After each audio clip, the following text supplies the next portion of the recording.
This is the Persian Gulf. 20% of the world's oil flows through these waters. And now it's a battleground. But the targets are not just ships and soldiers. They're targeting something far more valuable. Something we all share, your atmosphere. Every missile, every bomb, every burning oil field sends chemistry skyward. Chemistry that changes everything.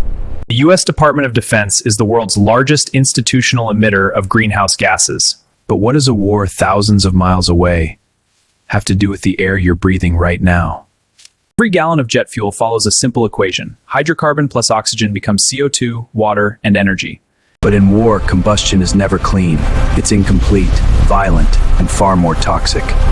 Black carbon, soot. It doesn't just warm the atmosphere, it accelerates melt when it lands on ice. Clean snow reflects sunlight, dark snow absorbs it, and melts. This is the chemistry of extinction. From Tehran to Tokyo, from the Gulf to Greenland, this war is changing your world. Here's how. This is not regional, this is global, and it's affecting you right now. When a tanker is hit, oil doesn't just float. It sinks, dissolves, and poisons everything it touches. PAHs cause cancer, birth defects, and death at concentrations measured in parts per billion. Invisible. Deadly. Wave action creates chocolate mousse, an emulsion that triples spill volume and makes cleanup nearly impossible. A major oil spill near a desalination plant? It wouldn't just poison fish. It would cut off water for millions. Strikes on refineries create toxic plumes. They're not just smoke, they're chemical factories in the sky. NOx from high-temperature combustion, VOCs from unburned fuel. Sunlight combines them into something far worse.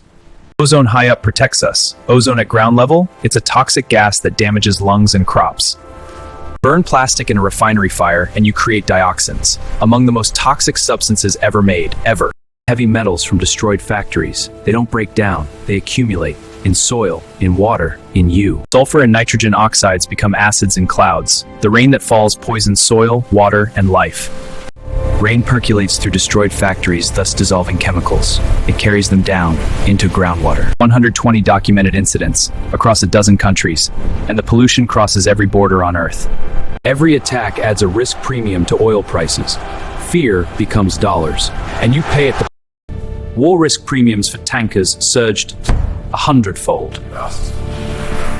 Maersk, CMA CGM divert from the Gulf, around Africa, adding weeks, burning more fuel. 33% of the world's fertilizers move through the strait. No fertilizer, no food. It's that simple. The UAE produces 15% of the world's polyethylene, your medical supplies, your packaging, your car parts. Solar panels, wind turbine blades, batteries, they all pass through here. Delays mean we burn more coal. Gulf states depend on desalination for 90% of fresh water. One spill could turn off the taps. Fisheries sustain coastal communities for generations. An oil spill doesn't just kill fish, it kills a way of life. Analysts warn long-term damage to land, water, and health could exceed the entire cost of the war. Global military spending hit $2.7 trillion. Reinvest 15% and fund global climate adaptation. $1 billion on military creates 11,000 jobs. Same on education, 26,700.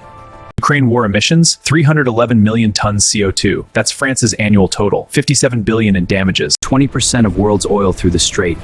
Imagine if it stopped. Imagine the global recession. One major spill at the wrong place, and millions lose water. Cities empty, nations destabilize. A strike on a nuclear facility releases industrial chemicals. It contaminates everything for generations. The chemicals don't disappear, they persist in soil, water, bodies, for decades, for generations.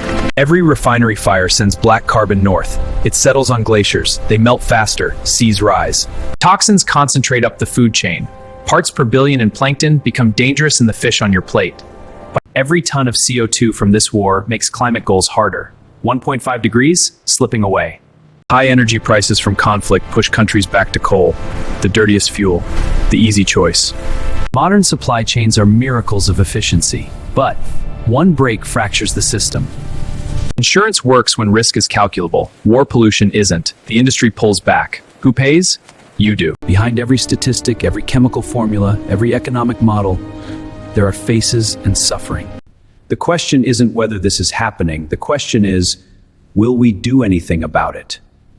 It starts with awareness. Understanding the air you breathe connects to events thousands of miles away. Education, understanding the chemistry, the economics, the connections. Knowledge is the first step. Individual choices matter. How you vote, what you buy, who you support, they add up to change. We will source responsibly and ethically. We will reduce carbon emissions. We will pressure, think in peace of power. Policy matters. Laws that limit emissions, protect water, prevent conflict, they don't happen without demand. The atmosphere has no borders. Pollution respects no boundaries. Only cooperation can protect what we share. Innovation can help. Better cleanup tech, renewable energy, resilient infrastructure. We have the tools. Two futures exist, one of destruction, one of restoration. The choice is ours, right now. Hope isn't naivety. It's recognizing we can choose differently. Restoration is possible, worth fighting for. Not abstract concepts, not economic models. Them, our children. The Persian Gulf, still vital, still worth protecting, because we understand now. Learn, share, vote, act. The chemistry is clear. The economics are clear. What will you do?